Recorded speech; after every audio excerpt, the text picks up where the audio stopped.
Pasaban 15 minutos de las 9 de la noche cuando Cobos decidió irse. Llevaba varias horas delante de la pantalla del ordenador, sin apenas pestañear, y pensó que ya era hora de marchar a casa. Fuera, en la calle, ya había anochecido hacía un buen rato. El viento soplaba con una fuerza inusitada, como antesala de una tormenta que estaba a punto de llegar. Antes de cerrar la oficina con su llave, tecleó en la pequeña consola la clave para activar la alarma electrónica.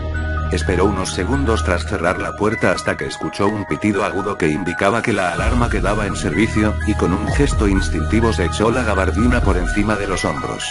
El frío arreciaba y empezaba a lloviznar. Con paso rápido alcanzó su vehículo, un viejo Renault verde oscuro que pese a los años, se encontraba en bastante buen estado. Abrió la puerta y con rapidez se introdujo en su interior. Introdujo la llave en el contacto y en breves segundos una tenue luz dio vida al cuadro de mandos. Giró la rueda de la calefacción al tope, y se dispuso a iniciar la marcha hacia su hogar. La tormenta se fue volviendo cada vez más violenta a medida que se alejaba de la oficina. Aún le quedaban unos 50 kilómetros hasta llegar a su casa, situada en las afueras de una pequeña ciudad dormitorio. Decidió encender la radio para hacer el trayecto más apacible. Sin embargo, la grave voz del locutor de ese programa de misterio que tanto le perturbaba, inundó el oscuro interior del vehículo. Giró a la derecha para incorporarse a la carretera comarcal por la que tendría que transitar varios kilómetros. No le gustaba nada regresar a casa por este camino, máxime cuando hacía una noche tan desapacible como esta, ya que el firme no se encontraba en buen estado y apenas había iluminación. De hecho, se había producido en ella varios accidentes en los últimos años, alguno de ellos mortal. Esto también había dado lugar a habladurías de la gente, que afirmaba que en una curva se aparecía una mujer joven vestida de blanco y con aspecto desaliñado. Cobos no era una persona que diera mucho crédito a este tipo de historias. Sin embargo, tenía que reconocer que había algo en esa carretera que le provocaba una sensación extraña, de intranquilidad. Ya había dejado atrás las luces de la pequeña ciudad, y la oscuridad lo inundaba todo. Solo el resplandor de los faros delanteros era capaz de romper con la negrura de esa noche sin luna. De pronto, una sensación muy extraña se apoderó de él.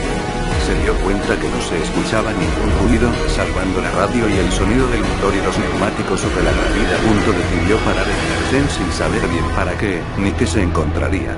Abrió la puerta del coche y salió.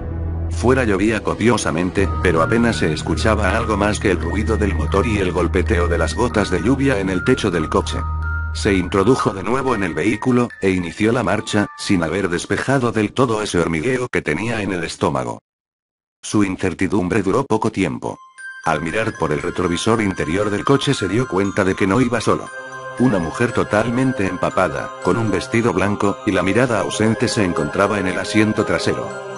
Era imposible que se encontrara allí. El vehículo solo tenía dos puertas y de ninguna forma se podía acceder a la parte trasera, salvo por la puerta del lado del conductor, ya que la otra se encontraba averiada desde hacía varios días y no se podía abrir.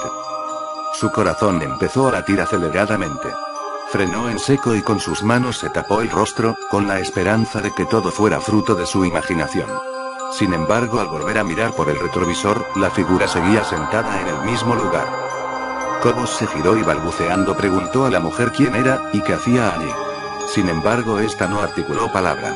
Su mirada seguía perdida Dios sabe dónde. No podía ser. No podía estar nadie allí.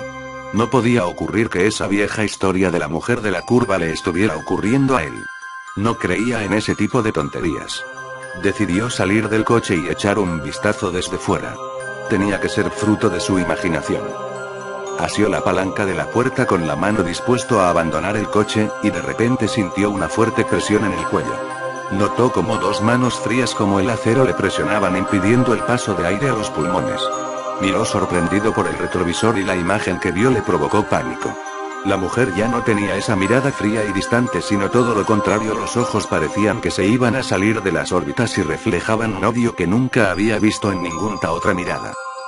Intentó zafarse de las manos de la mujer, pero le resultó imposible. Poco a poco, a medida que el oxígeno apenas llegaba a sus pulmones, fue perdiendo la consciencia, seguro de que iba a morir, pero sin entender aún por qué.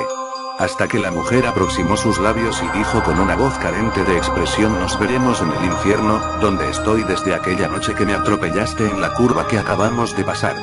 ¿Recuerdas? Fueron las últimas palabras que escuchó. Después reinó la oscuridad más absoluta.